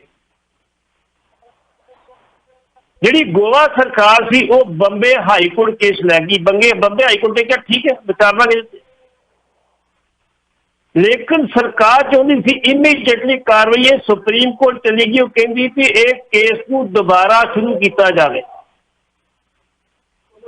ਜਦੋਂ ਕੇਸ ਪੜਿਆ ਤੇ ਜਿਹੜੀ ਸੁਪਰੀਮ ਕੋਰਟ ਸੀ ਉਸ ਬੈਂਚ ਨੇ ਇੰਨੀ ਗੱਲ ਕਹੀ ਕਿ ਇਹ ਬਿਲਕੁਲ ਦੁਬਾਰਾ ਕੇਸ ਨਹੀਂ ਸ਼ੁਰੂ ਕੀਤਾ ਜਾਵੇਗਾ, ਕਿਉਂਕਿ ਜੋ ਸੈਸ਼ਨ ਜੱਜ ਨੇ ਆਪਣਾ ਫੈਸਲਾ ਬਿਲਕੁਲ ਦੁਰਸਤ ਦਿੱਤਾ। ਅੱਜ ਤੋਂ ਇਹ ਕੇਸ ਜਿਹੜਾ ਪੱਕੇ ਤੌਰ ਤੇ ਬੰਦ ਕੀਤਾ ਜਾਂਦਾ। ਅੱਜ ਤੋਂ ਬਾਅਦ ਤਰਨ ਤੇਜਪਾਲ ਦੇ ਕੇਸ ਦੇ ਕੋਈ ਸੁਣਵਾਈ ਕਿਤੇ ਨਹੀਂ ਹੋਈ। ਤਰਨ ਤੇਜਪਾਲ ਪੰਜਾਬੀ ਆ, ਪੰਜਾਬ ਦਾ ਰਹਿਣ ਵਾਲਾ, ਖਾਲੜੇ ਦਾ ਵਾਸੀ ਆ, ਫਾਦਰ ਦਾ ਆਰਮੀ ਅਫਸਰ ਸੀ, ਸਾਰਾ ਦੇਸ਼ ਘੁੰਮਿਆ ਵਾ, ਕਈ ਅਖਬਾਰਾਂ ਦਾ ਰਿਪੋਰਟਰ ਰਿਹਾ, ਕਈ ਮੈਗਜ਼ੀਨਾਂ ਦਾ ਐਡੀਟਰ ਰਿਹਾ ਵਾ, ਲੇਕਿਨ ਇਹ ਗਲਤੀ ਹੋਈ ਜਾਂ ਫਸਾਇਆ ਗਿਆ ਕਿਉਂਕਿ ਤਹਿਲਕਾ ਦੇ ਇੰਨਾ ਤਹਿਲਕਾ ਸੀ, ਸਾਰੇ ਅਫਸਰ ਤੇ ਲੀਡਰ ਡਰੇ ਹੁੰਦੇ ਜੀ, ਪਤਾ ਨਹੀਂ ਕਿਹਦੀ ਵਾਰੀ ਆ ਜਾਣੀ ਜੀ। ਔਰ ਖਾਲੜੇ ਦੀ ਧਰਤੀ ਨੂੰ ਜੇਕਰ ਸਰਦਾਰ ਸ਼ਹੀਦ ਜਸਵੰਤ ਸਿੰਘ ਖਾਲੜਾ ਹੋਣਾ ਦੀ ਬੁੱਕ ਪੜ੍ਹੀਏ ਤਾਂ ਬੜਾ ਵੱਡਾ ਮਾਣ ਹੈ। ਬੜੇ ਗਦਰੀ ਬਾਬੇ ਇੱਥੇ ਹੋਏ ਨੇ ਤੇ ਬੜੇ ਸੂਰਬੀਰਾਂ ਦੀ ਧਰਤੀ ਹੈ, ਯੋਧਿਆਂ ਦੀ ਧਰਤੀ ਹੈ। ਹਾਂਜੀ, ਇਤਿਹਾਸ ਨੂੰ ਪੜ੍ਹਨ ਵਾਲਿਆਂ ਨੂੰ ਪਤਾ ਹੋਊਗਾ। ਚਲੋ ਤਰਨ ਤੇਜਪਾਲ ਵੀ ਉੱਥੋਂ ਦੀ ਮਿੱਟੀ ਦਾ ਜੰਮ ਪਾਇਆ ਤੇ ਫਿਰ ਕੁਛ ਨਾ ਕੁਛ ਬਚ ਗਿਆ ਜਿੰਨੀ ਉਹਦੇ ਨਾਲ ਹੋਈ ਹੈ। ਜੇ ਕੋਈ ਮਾੜਾ ਬੰਦਾ ਤਾਂ ਸੁਸਾਈਡ ਕਰ ਜਾਂਦਾ। ਬਿਲਕੁਲ ਬਿਲਕੁਲ ਬਿਲਕੁਲ ਬਿਲਕੁਲ। ਅੱਛਾ, ਚਲੋ ਇੱਕ ਸਵਾਲ ਹੋਰ ਹੈ ਭੱਟ ਸਾਹਿਬ ਕਿ ਘਰਾਂ ਵਿੱਚ ਜਬਰੀ ਸ੍ਰੀ ਗੁਰੂ ਗ੍ਰੰਥ ਸਾਹਿਬ ਜੀ ਦੇ ਸਰੂਪ ਚੁੱਕਣ ਵਾਲੀ ਜਿਹੜੀ ਸਤਿਕਾਰਯੋਗ ਕਮੇਟੀ, ਅਸੀਂ ਸਤਿਕਾਰ ਕਰਦੇ ਹਾਂ, ਪਰ ਸਤਿਕਾਰਯੋਗ ਕਮੇਟੀ ਵਾਲੇ ਕੁਝ ਹੱਦ ਤੱਕ ਬਹੁਤ ਗਾਂਹ ਚਲੇ ਜਾਂਦੇ ਸੀ, ਉਹਦੀ ਨਿਖੇਧੀ ਵੀ ਆਪਾਂ ਕੀਤੀ। ਸਤਿਕਾਰ ਕਮੇਟੀ ਦੀ ਸ਼ਿਕਾਇਤ ਸ਼੍ਰੋਮਣੀ ਕਮੇਟੀ ਨੇ ਪੁਲਿਸ ਕਮਿਸ਼ਨਰ ਨੂੰ ਵੀ ਕੀਤੀ। ਸਾਥ ਦੇਣ ਵਾਲਾ ਥਾਣਾ ਮੁਖੀ ਖਿਲਾਫ ਵੀ ਕਾਰਵਾਈ ਦੀ ਮੰਗ, ਕੀ ਕਹਿਣਾ ਚਾਹੋਗੇ? ਸਤਿਕਾਰ ਕਮੇਟੀਆਂ ਹੋਂਦ ਵਿੱਚ ਕਿਉਂ ਆਈਆਂ? ਸਤਿਕਾਰ ਕਮੇਟੀਆਂ ਉਦੋਂ ਹੋਣ ਦੇ ਵਿੱਚ ਆਈਆਂ ਕਿਤੇ ਵੀ ਕੋਈ ਗੱਲ ਹੁੰਦੀ ਤੇ ਜਿਹੜੇ ਸਾਡੇ ਸਿਆਸੀ ਆਗੂ ਸੀ ਐਸਜੀਪੀਸੀ ਦੇ ਮੈਂਬਰ ਸੀ ਕਹਿੰਦੇ ਸਾਡੀਆਂ ਵੋਟਾਂ ਦਾ ਮਾਮਲਾ ਜੀ, ਸਾਡੀਆਂ ਵੋਟਾਂ ਖਰਾਬ ਹੁੰਦੀਆਂ ਜੇ ਅਸੀਂ ਆਹ ਕੰਮ ਕੀਤਾ ਤੇ, ਕਿਉਂਕਿ ਅਕਾਲ ਤਖਤ ਤੋਂ ਇੱਕ ਹੁਕਮਨਾਮਾ ਜਾਰੀ ਹੋਇਆ ਸੀ ਮਜ਼ਾਰਾਂ ਦੇ ਉੱਤੇ, ਇਹੋ ਜਿਹੀਆਂ ਜਗ੍ਹਾ ਦੇ ਉੱਤੇ ਤੁਸੀਂ ਜਾ ਕੇ ਸ੍ਰੀ ਗੁਰੂ ਗ੍ਰੰਥ ਸਾਹਿਬ ਦੀ ਬੀੜ ਜਾ ਕੇ ਉੱਥੇ ਜਿਹੜੀ ਆ ਉਹ ਅਖੰਡ ਪਾਠ ਨਹੀਂ ਕਰਵਾ ਸਕਦੇ। ਪੱਟੀ ਸਾਹਿਬ ਇੱਕ ਇੱਥੇ ਇਹਦਾ ਮਤਲਬ ਜਿਹੜੀਆਂ ਇਹ ਧਾਰਮਿਕ ਜਥੇਬੰਦੀਆਂ ਨੇ ਜਾਂ ਹੋਰ ਜਿਹੜੇ ਹੈਗੇ ਨੇ ਕਿ ਉਹਨਾਂ ਨੂੰ ਜਿਹਨਾਂ ਨੂੰ ਵੋਟ ਬੈਂਕ ਦੀ ਚਿੰਤਾ, ਤੇ ਫਿਰ ਇਹਦਾ ਮਤਲਬ ਆ ਮਗਰਮੱਛ ਦੇ ਅਥਰੂ ਹੀ ਬਹਾਉਂਦੇ ਹੋਏ ਵੀ ਗੁਰੂ ਗ੍ਰੰਥ ਸਾਹਿਬ ਦੀ ਬਿਲਕੁਲ ਬਿਲਕੁਲ ਜੀ, ਇਹ ਬਿਲਕੁਲ ਮਗਰਮੱਛ ਦੇ ਹੰਝੂ ਜੀ, ਇਹਦੇ ਕੁਛ ਨਹੀਂ ਹੈਗਾ। ਚਲੋ ਆਪਣੀ ਗੱਲ ਹੁਣ ਮੇਰੀ ਗੱਲ ਸੁਣ ਲਿਓ ਤੁਸੀਂ, ਗੱਲ ਦੇ ਅੰਦਰ 2 ਮਿੰਟ ਲੱਗਣੇ ਦੱਸਣ ਤੇ। ਕੋਈ ਗੱਲ ਨਹੀਂ। ਤੁਹਾਨੂੰ ਪਤਾ ਹੋਏਗਾ ਭਾਈ ਰਣਜੀਤ ਸਿੰਘ ਜਿਹੜੇ ਸੀ ਜਿਹਨੂੰ ਜਥੇਦਾਰ ਸੀ, ਨਸ਼ਹਿਰਾ ਮੱਝਾ ਸਿੰਘ ਵਿਰਸੇ ਨੀਲ ਧਾਰੀਆ ਨੇ ਆਪਣੇ ਬਾਬੇ ਦੀ ਇੱਕ ਲਾਸ਼ ਨੂੰ ਜਿਹੜਾ ਸੀ ਉਹ ਦਵਾਈਆਂ ਲਾ ਕੇ ਤੇ ਬਖਸ਼ਿਸ਼ ਪਾ ਕੇ ਰੱਖਿਆ ਵੀ ਬਾਬਾ ਜੀ ਜਿੰਦਾ ਹੋ ਜਾਣ। ਉਹ ਰੱਖਿਆ ਉਸ ਕਮਰੇ ਦੇ ਉੱਤੇ ਗੁਰੂ ਸਾਹਿਬ ਦਾ ਪ੍ਰਕਾਸ਼ ਕੀਤਾ ਸੀ। ਭਾਈ ਰਣਜੀਤ ਸਿੰਘ ਨੂੰ ਸੁਨੇਹਾ ਭੇਜਿਆ, ਨਹੀਂ ਪਾਸੇ ਕੀਤਾ। ਭਾਈ ਰਣਜੀਤ ਸਿੰਘ ਫਿਰ ਆਪ ਗਿਆ ਉੱਥੇ, ਉਹਨੇ ਕਿਹਾ ਤੁਸੀਂ ਆਪਣਾ ਬਾਬਾ ਜੀ ਸਦਕੇ ਸੰਭਾਲ ਕੇ ਰੱਖੋ, ਸਾਨੂੰ ਕੋਈ ਇਤਰਾਜ਼ ਨਹੀਂ, ਲੇਕਿਨ ਜਿਸ ਕਮਰੇ 'ਚ ਗੁਰੂ ਸਾਹਿਬ ਦਾ ਪ੍ਰਕਾਸ਼ ਕੀਤਾ ਉੱਥੇ ਇਹ ਬਾਬੇ ਦੀ ਲਾਸ਼ ਨਹੀਂ ਰਹਿ ਸਕਦੀ। ਭਾਈ ਰਣਜੀਤ ਸਿੰਘ ਆਪ ਉਹ ਲਾਸ਼ ਉਸ ਕਮਰੇ 'ਚ ਚੁਕਵਾ ਕੇ ਆਇਆ ਸੀਗਾ, ਲੇਕਿਨ ਉਹਦੇ ਜਾਣ ਤੋਂ ਬਾਅਦ ਭਾਈ ਰਣਜੀਤ ਸਿੰਘ ਕੋਲ ਕਿਸੇ ਜਥੇਦਾਰ ਨੇ ਪੁੱਛਿਆ, ਉਹਨਾਂ ਆਪਣੀ ਮਨਮਰਜ਼ੀ ਫਿਰ ਕਰ ਬਸ ਗੱਲ ਤੇ ਸਵਾਲ ਇਹ ਪੈਦਾ ਹੁੰਦਾ। ਸਾਡੇ ਘਰਾਂ ਦੇ ਵਿੱਚ ਸ੍ਰੀ ਗੁਰੂ ਗ੍ਰੰਥ ਸਾਹਿਬ ਦੀ ਬੀੜ ਲਿਜਾਈ ਜਾਂਦੀ ਸੀ, ਸਤਿਕਾਰ ਕੀਤਾ ਜਾਂਦਾ ਸੀ, ਵੱਖਰਾ ਕਮਰਾ ਹੁੰਦਾ ਸੀ। ਮੈਂ ਸੋਚਦਾ ਸੀ ਕਿ ਜਿੱਥੇ ਉਹ ਜਾਂਦੀ ਸੀ ਬੀੜ ਲੈ ਕੇ ਨਾ, ਉਹ ਬੀੜ ਵਾਲੇ ਘਰ ਦੇ ਵਿੱਚ ਜਿਹੜਾ ਸੀ ਘੱਟੋ ਘੱਟ ਨਸ਼ਿਆਂ ਦਾ ਸੇਵਨ ਨਹੀਂ ਹੁੰਦਾ, ਬੱਚੇ ਰਹਿੰਦੇ ਸੀ। ਬਿਲਕੁਲ ਸਵੇਰੇ ਉੱਠ ਕੇ ਪਾਠ ਵੀ ਕਰਦੇ ਸੀ, ਪਾਠ ਸੁਣਦੇ ਸੀ, ਮਹਾਰਾਜ ਦਾ ਪ੍ਰਕਾਸ਼ ਵੀ ਕਰਦੇ, ਸਾਮੀ ਰਹਿ ਕਰਕੇ ਸੰਤੋਖ ਦੇ ਵਿੱਚ ਬੱਚਿਆਂ ਦੇ ਵਿੱਚ ਪ੍ਰਵਿਰਤੀ ਆਉਂਦੀ ਸੀ ਧਾਰਮਿਕ ਤੌਰ ਤੇ ਜੀ। ਲੇਕਿਨ ਸਤਿਕਾਰ ਜਿਹੜੀਆਂ ਐਸਜੀਪੀਸੀ ਨਲੈਕੀਆਂ ਉਹਦੀਆਂ ਨਲੈਕੀਆਂ 'ਚ ਸਤਿਕਾਰ ਕਮੇਟੀਆਂ ਨਿਕਲੀਆਂ ਤੇ ਜਿਹਨੂੰ ਬੂਸਟ ਕੀਤਾ ਅਵਤਾਰ ਸਿੰਘ ਮੱਕੜ ਨੇ ਆਪਣੀ ਫੋਰਸ ਨਾਲ ਵੀ ਸ਼ੁਰੂ ਕਰਤੀ। ਜੇ ਨਹੀਂ ਮੰਨਦੇ ਸਾਡੀ ਸਾਨੂੰ ਦੱਸੋ ਤੁਸੀਂ, ਕਹਿਤਾ ਕਿਸੇ ਦੇ ਘਰ ਕੋਈ ਬੀੜ ਨਹੀਂ ਰਹੇਗੀ, ਇਹ ਵੀ ਇੱਕ ਸਾਜ਼ਿਸ਼ ਸੀ। ਬੀੜਾ ਚੁੱਕੀਆਂ ਗਈਆਂ, ਸਤਿਕਾਰ ਕਮੇਟੀ ਚੁੱਕ ਕੇ ਲਿਆਉਂਦੀ ਰਹੀ। ਸਤਿਕਾਰ ਕਮੇਟੀ ਇੱਕ ਡੇਰੇ ਤੇ ਮਹਿਤੇ ਚੁੱਕਣ ਦੱਸਣ ਲੱਗੀ ਨਿਹੰਗਾਂ ਦੇ ਡੇਰੇ ਤੋਂ ਵੀ ਤੁਸੀਂ ਮਰਿਆਦਾ ਸਾਰੇ ਰੱਖਦੇ, ਜਿਹਨੂੰ ਤੁਹਾਡੇ ਰੁਮਾਲੇ ਗੰਦੇ ਨੇ, ਤੁਹਾਨੂੰ ਨਹੀਂ ਪਤਾ ਸੇਵਾ ਸੰਭਾਲ ਕਿਵੇਂ ਕਰਨੀ, ਅਸੀਂ ਬੀੜ ਲੈ ਚੱਲਦੇ। ਉਹ ਬੰਦੇ ਤੇ ਹਾਜ਼ਰ ਨਹੀਂ ਸੀ ਉੱਥੇ, ਬੀਬੀਆਂ ਨੇ ਲੰਮੇ ਪਾਦੇ ਉੱਥੇ, ਫਿਰ ਬੀਬੀਆਂ ਨੇ ਕੁੱਟੇ ਸੀ ਸਤਿਕਾਰ ਕਮੇਟੀ ਆ। ਮੁੜ ਕੇ ਪਰਚਾ ਹੋਇਆ ਤੇ ਕਈ ਸਾਲਾਂ ਬਾਅਦ ਫਿਰ ਇਹਨਾਂ ਰਾਜੀਨਾਮਾ ਕੀਤਾ ਉਹਨਾਂ ਦਾ। ਪੱਟੀ ਸਾਹਿਬ ਸਤਿਕਾਰ ਜੋ ਕਮੇਟੀਆਂ ਸਤਿਕਾਰ ਕਮੇਟੀ ਵਾਲੇ ਇਹੋ ਹੀ ਇੰਨੇ ਨਾ ਦਿਲ ਵੱਧ ਗਏ ਸੀ ਵੀ ਜਿਹੜੀ ਐਸਜੀਪੀਸੀ ਆ ਜਿੱਥੇ ਸ੍ਰੀ ਗੁਰੂ ਗ੍ਰੰਥ ਸਾਹਿਬ ਦੀ ਬੀੜ ਛਪਦੀ ਆ ਉੱਥੇ ਚਲੇ ਗਏ। ਤੁਹਾਨੂੰ ਮਰਿਆਦਾ ਦਾ ਪਤਾ ਨਹੀਂ, ਤੁਸੀਂ ਸਹੀ ਸਮਾਜ ਨਹੀਂ ਕਰਦੇ ਜੀ, ਤੁਹਾਨੂੰ ਨਹੀਂ ਪਤਾ। ਉਹਨਾਂ ਲੜ ਪਏ ਉਹਨਾਂ ਦਾ। ਫਿਰ ਉਹਨਾਂ ਦੀ ਗਿੱਦੜ ਕੁੱਟ ਕੀਤੀ ਸੀ, ਗਿੱਦੜ ਕੁੱਟ ਕਰਕੇ ਪਰਚਾ ਦੇ ਦਿੱਤਾ ਸੀ। 8 ਸਾਲ ਮੁਕੱਦਮਾ ਚੱਲਿਆ ਤੇ ਮੁੜ ਕੇ ਐਸਜੀਪੀ ਦਾ ਜਾ ਕੇ ਮਾਫੀ ਮੰਗ ਕੇ ਰਾਜੀਨਾਮਾ ਸੀ। ਹੁਣ ਸਤਿਕਾਰ ਕਮੇਟੀ ਵਿੱਚ ਜਿੱਥੇ ਵੀ ਜਾਂਦੇ ਆ ਉੱਥੋਂ ਬੀੜ ਚੁੱਕ ਕੇ ਲੈ ਆਉਂਦੇ ਜੀ। ਜਾਂਦੀ ਕਿੱਥੇ ਬੀਬੀ ਕਿਰਨਜੋਤ ਕੌਰ ਜਿਹੜੀ ਆ, ਉਹਦਾ ਪਰਿਵਾਰਕ ਪਿਛੋਕੜ ਪੰਥਕ ਆ। ਉਹਦੇ ਨਾਨਾ ਜੀ ਮਾਸਟਰ ਤਾਰਾ ਸਿੰਘ ਜੀ। ਕਬੀਰ ਪਾਰਕ ਉਹਨਾਂ ਦੇ ਰਿਸ਼ਤੇਦਾਰ ਘਰ ਗਏ ਵੀ ਅਸੀਂ ਬੀੜ ਲੈ ਜਾਣੀ, ਕਿ ਨਹੀਂ ਉਹ ਚੱਲੀ ਗਈ। ਕਿਉਂ ਲੈ ਜਾਣੀ? ਸ਼੍ਰੋਮਣੀ ਕਮੇਟੀ ਦੀ ਮੈਂ ਜਨਰਲ ਸੈਕਟਰੀ ਹਾਂ, 25 ਸਾਲ ਤੋਂ ਮੈਂਬਰ ਆ। ਤੁਸੀਂ ਕੌਣ ਹੋ? ਜਥੇਦਾਰ ਅਕਾਲ ਤਖਤ ਗਿਆਨੀ ਗੁਰਬਚਨ ਸਿੰਘ ਤੇ ਗਿਆਨੀ ਹਰਪ੍ਰੀਤ ਸਿੰਘ ਬਕਾਇਦਾ ਤੌਰ ਤੇ ਹੁਕਮਨਾਮੇ ਜਾਰੀ ਕਰ ਚੁੱਕੇ ਆ ਕਿ ਸਤਿਕਾਰ ਕਮੇਟੀਆਂ ਕੋਈ ਸਤਿਕਾਰ ਨਹੀਂ ਕਰਦੀਆਂ, ਇਹ ਲੋਕਾਂ ਨੂੰ ਤੋੜ ਰਹੀਆਂ, ਇਹਨਾਂ ਦੀ ਗੱਲ ਨਾ ਸੁਣੀ ਜਾਵੇ। ਜਿੱਥੇ ਵੀ ਜਾਂਦੇ ਇਹਨਾਂ ਖਿਲਾਫ ਮੁਕੱਦਮਾ ਦਰਜ ਕਰਾਇਆ ਜਾਵੇ ਜੀ। ਹੁਣ ਅੰਮ੍ਰਿਤਸਰ ਦੇ ਵਿੱਚ ਗਰੀਨ ਐਵੇਨਿਊ ਦੇ ਵਿੱਚੋਂ ਜਿਹੜੀ ਸੀ ਇਹ ਬੀੜ ਚੁੱਕਣ ਗਿਆ ਤੇ ਬਕਾਇਦਾ ਤੌਰ ਤੇ ਬੀੜ ਚੁਕਾਉਣ ਵਾਸਤੇ ਐਸਐਚਓ ਨਾਲ ਗਿਆ ਤੇ ਐਸਜੀਪੀਸੀ ਨੇ ਪਹਿਲੀ ਸ਼ਿਕਾਇਤ ਕੀਤੀ ਇਹਨਾਂ ਦੇ ਖਿਲਾਫ ਕਿ ਅਕਾਲ ਤਖਤ ਤੋਂ ਹੁਕਮਨਾਮਾ ਜਾਰੀ ਹੋਇਆ ਤੇ ਇਹ ਜੋ ਕਰ ਰਹੇ ਗਲਤ ਕਰ ਰਹੇ ਆ। ਜਿਹੜੀ ਕਾਰਵਾਈ ਕਰਾਂਗੇ ਅਸੀਂ ਕਰਾਂਗੇ, ਅਸੀਂ ਵੇਖਣਾ ਕਿੱਥੇ ਬੀੜ ਰੱਖਣੀ ਕਿੱਥੇ ਵੀ ਨਹੀਂ ਰੱਖਣੀ। ਇਹ ਕੌਣ ਹੋਵੇ ਜੀ? ਉਹਨਾਂ ਕਮਿਸ਼ਨ ਨੂੰ ਦਰਖਾਸਤ ਦਿੱਤੀ ਕਿ ਇਹਨਾਂ ਦੇ ਖਿਲਾਫ ਮੁਕੱਦਮਾ ਦਰਜ ਕੀਤਾ ਤੇ ਆਪਣੇ ਜਿਹੜਾ ਐਸਐਚਓ ਨੇ ਨਾਲ ਮਦਦ ਕੀਤੀ ਉਹਦੇ ਖਿਲਾਫ ਵੀ ਕਾਰਵਾਈ ਜੀ। ਪੱਟੀ ਸਾਹਿਬ ਸਤਿਕਾਰਯੋਗ ਕਮੇਟੀਆਂ ਨੇ ਚਲੋ ਕਿਤੇ ਹੋ ਸਕਦਾ ਕਿ ਗੁਰੂ ਦੀ ਪੂਰੀ ਉੱਥੇ ਜਿਹੜੀ ਹੈ ਅਦਰ ਸਤਿਕਾਰ ਵੀ ਕਈਆਂ ਥਾਵਾਂ ਤੇ ਨਹੀਂ ਹੁੰਦਾ ਹੋਗਾ। ਨਹੀਂ ਹੁੰਦਾ, ਨਹੀਂ। ਕਈਆਂ ਥਾਵਾਂ ਤੇ ਡੇਰਿਆਂ ਦੇ ਵਿੱਚ ਸ਼ਰੇਆਮ ਲਿਖ ਕੇ ਲਾਇਆ ਕਿ ਇੱਥੇ ਦਲਿਤਾਂ ਦਾ ਆਉਣਾ ਮਨਾ, ਪੰਜਵੇਂ ਪੌੜ ਵਾਲਿਆਂ ਦਾ, ਚੌਥੇ ਪੌੜ ਵਾਲਿਆਂ ਦਾ ਆਉਣਾ ਮਨਾ। ਇਹਨਾਂ ਨੂੰ ਪੁੱਛੋ ਕਿ ਉਧਰ ਨੂੰ ਮੂੰਹ ਕਿਉਂ ਨਹੀਂ ਕਰਦੇ? ਕੀ ਸਤਿਕਾਰਯੋਗ ਇਹ ਕਮੇਟੀਆਂ ਜਵਾਬ ਦੇਣਗੀਆਂ ਕਿ ਜਿੱਥੇ ਗੁਰੂ ਗ੍ਰੰਥ ਸਾਹਿਬ ਜੀ ਦੀ ਮਰਿਆਦਾ ਦਾ ਪੂਰਾ ਖਿਆਲ ਰੱਖਿਆ ਜਾਣਾ ਚਾਹੀਦਾ, ਉੱਥੇ ਵੱਡੇ ਵੱਡੇ ਗੁਰਦੁਆਰਾ ਸਾਹਿਬਾਨਾਂ ਦੇ ਵਿੱਚ ਵੀ ਉੱਥੇ ਨਹੀਂ ਰੱਖਿਆ ਜਾਂਦਾ? ਜਿੱਥੇ ਆ ਡੇਰੇ ਨੇ, ਡੇਰਾ ਹੁਣ ਤੁਸੀਂ ਨਾਂ ਲੈ ਲਓ ਰੂਮੀ ਵਾਲਿਆਂ ਦੇ, ਸ਼ਰੇਆਮ ਕਹਿੰਦੇ ਉੱਥੇ ਲਿਖਿਆ ਹੋਇਆ ਬਿਲਕੁਲ ਕਰੋ ਹਾਂ ਮੂੰਹ ਉਧਰ ਨੂੰ। ਆ ਕੱਲ ਇੱਕ ਉੱਥੇ ਥੋੜੇ ਦਿਨ ਹੀ ਹੋਏ ਆ, ਉੱਥੇ ਮਤਲਬ ਦਲਿਤਾਂ ਨੂੰ ਅੰਦਰ ਜਾਣ ਤੋਂ ਮਨਾ, ਮਹਾਰਾਜ ਦਾ ਸਰੂਪ ਨੂੰ ਮੱਥਾ ਟੇਕਣ ਤੋਂ ਮਨਾ ਹੈ। ਤੇ ਕੀ ਤੁਸੀਂ ਗੁਰੂ ਨਾਨਕ ਦੇ ਸਿੱਖ ਹੋ? ਤੇ ਗੁਰੂ ਨਾਨਕ ਦੀ ਬਾਣੀ ਉਹਦੇ ਵਿੱਚ ਹੈ, ਸਭੇ ਸਾਂਝੀ ਵਾਲ ਸਦਾਇਣ ਕੋਈ ਨਾ ਦਿਸੇ ਬਾਹਰਾ ਜੀਓ। ਜਿਹਨੇ ਜਾਤ ਪਾਤ ਦਾ ਖੰਡਨ ਕੀਤਾ ਹੈ, ਇਹਨਾਂ ਦਾ ਇੱਕ ਜੋਗਾ ਸਿੰਘ ਸੀ ਖਾਲਿਸਤਾਨੀ। ਹਾਂਜੀ ਜੀ। ਤੇ ਕਾਫੀ ਚਲੋ ਨਵੀਂ ਬਣੀ, ਮੈਂ ਇਹਨੂੰ ਲੈ ਲਿਆ ਰੇਡੀਓ ਤੇ ਅੰਦਰ ਜਿਹੜਾ ਨਾ, ਅੰਦਰ ਇਹਨਾਂ ਦੇ ਕੋਈ ਸਤਿਕਾਰ ਨਹੀਂ ਗਾ ਗੁਰੂ ਗ੍ਰੰਥ ਸਾਹਿਬ ਦੀਆਂ ਕਈਆਂ ਹੋਈਆਂ ਗੱਲਾਂ ਦਾ। ਜਦੋਂ ਚੱਲੀ ਗੱਲ ਤੇ ਆ ਗਿਆ ਜਾਤ ਪਾਤ ਤੇ, ਜਦੋਂ ਭਗਵੰਤ ਮਾਨ ਨੂੰ ਸ਼ਰਾਬ ਵਾਲੇ ਮਸਲੇ ਤੇ ਉਦੋਂ ਮੈਂ ਲਿਆਂਦਾ ਸੀ ਇੰਟਰਵਿਊ, ਆ ਗਿਆ ਜਾਤ ਪਾਤ ਤੇ ਮੈਂ ਘੇਰ ਲਿਆ। ਮੈਂ ਕਿਹਾ ਜੋਗਾ ਸਿੰਘ ਜੀ ਆ ਗਏ ਹੋ ਨਾ ਔਕਾਤ ਤੇ? ਕਹਿੰਦਾ ਕੀ? ਮੈਂ ਕਿਹਾ ਜਾਤ ਪਾਤ ਕਿੱਥੋਂ ਆ ਗਈ? ਤੁਸੀਂ ਖਾਲਸੇ ਹੋ ਤੇ ਖਾਲਸਾ ਤੇ ਨਰੋਲ ਹੁੰਦਾ, ਖਾਲਸੇ ਤੇ ਜਾਤ ਪਾਤ ਹੈ ਹੀ ਕੋਈ ਨਹੀਂ। ਆ ਗਏ ਹੋ, ਬੋਲ ਪਿਆ ਤੁਹਾਡੇ ਅੰਦਰ ਉਹ, ਤੇ ਔਖਾ ਹੋ ਪਿਆ ਸੀ ਮੇਰੇ ਨਾਲ। ਮੈਂ ਕਿਹਾ ਸਤਿਕਾਰ ਅੰਦਰੋਂ ਕਰਨਾ, ਪਹਿਲਾਂ ਇਨਸਾਨੀਅਤ ਦਾ ਸਿੱਖ ਲਓ, ਫਿਰ ਤੁਰ ਪਿਓ, ਫਿਰ ਚੱਲਿਓ ਅੱਗੇ। ਚਲੋ ਠੀਕ ਹੈ, ਜੋ ਚੰਗਾ ਕੰਮ ਕਰਦੇ ਨੇ ਅਸੀਂ ਸਤਿਕਾਰ ਵੀ ਕਰਦੇ ਹਾਂ, ਪਰ ਜਿੱਥੇ ਅੰਦਰਲੀਆਂ ਗੱਲਾਂ ਕਢਾਉਣੀਆਂ ਹੁੰਦੀਆਂ ਨੇ ਉਹ ਕਢਵਾਈਆਂ ਜਾਣ, ਤੇ ਇਹਨਾਂ ਕੋਈ ਜਵਾਬ ਨਹੀਂ ਹੈਗੇ। ਚਲੋ ਹਾਂ ਉਧਰ ਨੂੰ ਜਾ ਚੱਕ ਕੇ ਲਿਆਓ, ਜਾ ਕੇ ਉੱਥੇ ਸ਼ਰੇਆਮ ਗੁਰੂ ਦੀ ਉਹ ਜਿਹੜੀ ਹੈ ਕਈ ਹੋਈ ਗੱਲ ਦਾ ਵਿਰੋਧ ਹੋ ਰਿਹਾ, ਉਧਰ ਨੂੰ ਤੁਹਾਡਾ ਹੌਸਲਾ ਨਹੀਂ ਪੈਂਦਾ। ਮਾੜੇ ਦੇ ਜਾ ਕੇ ਮਾੜਾ ਭਾਵੇਂ ਆਪਣੇ ਕੱਪੜਿਆਂ ਨਾਲੋਂ ਚੰਗੇ ਕੱਪੜੇ ਮਹਾਰਾਜ ਦੇ ਜਿਹੜੇ ਨੇ ਉਹ ਰੱਖਦਾ ਹੋਵੇ। ਇਹਨਾਂ ਨੂੰ ਪੁੱਛੋ ਕਿ ਚੱਲਦੀ ਵੀ ਹੀਰ ਖਾਲਸਾ ਜਦੋਂ ਚੱਲਦਾ ਸੀਗਾ ਉਹ ਕਿਤੇ ਰੁਕਦਾ ਸੀ? ਉਹ ਸਤਿਕਾਰਯੋਗ ਕਮੇਟੀਆਂ ਘੋੜਿਆਂ ਤੇ ਲਈ ਫਿਰਦੇ ਸੀਗੇ ਉਹ ਮਹਾਰਾਜ ਦਾ ਸਰੂਪ। ਬਿਲਕੁਲ ਯਾਦ ਹੋਊ ਤੁਹਾਨੂੰ ਕਿਵੇਂ ਰਹਿਣ ਬਸੇਰਾ ਸੀ ਉਹਨਾਂ ਦਾ, ਕਿਵੇਂ ਉਹ ਰਹਿੰਦੇ ਸੀ, ਉਹ ਅਦਬ ਸਤਿਕਾਰ ਨਹੀਂ ਸੀ ਕਰਦੇ। ਕੀ ਅੱਜ ਮਹਾਰਾਜ ਦਾ ਸਰੂਪ ਚਲੋ ਚੰਗੀ ਥਾਂ ਤੇ ਰੱਖਣਾ, ਸੋਹਣੀ ਥਾਂ ਤੇ ਰੱਖਣਾ, ਸੋਹਣੇ ਰਮਾਲੇ ਚੜਾਉਣੇ, ਰਮਾਲਿਆਂ ਚੜਾਉਣ ਤੱਕ ਕਰੋੜਾਂ ਅਰਬਾਂ ਰੁਪਈਆ ਤੁਸੀਂ ਸਾੜ ਦਿੱਤਾ, ਉਹ ਕਿਤੇ ਚੰਗੀ ਥਾਂ ਤੇ ਲਾਇਆ ਜਾਵੇ। ਤੇ ਮਹਾਰਾਜ ਦੇ ਰਮਾਲੇ, ਮੈਂ ਸਹੁੰ ਖਾਧੀ ਹੋਈ ਆ ਪੱਟੀ ਸਾਹਿਬ, ਜਦੋਂ ਇੱਥੇ ਆਪਣੇ ਅੱਖਾਂ ਨਾਲ ਵੇਖਿਆ ਹੋਇਆ ਨਾ, ਜਿਹੜਾ ਰਮਾਲਿਆਂ ਦਾ ਜੋ ਸੰਸਕਾਰ ਕਰਦੇ ਸੀ, ਚਰਚਾ ਹੋਈ।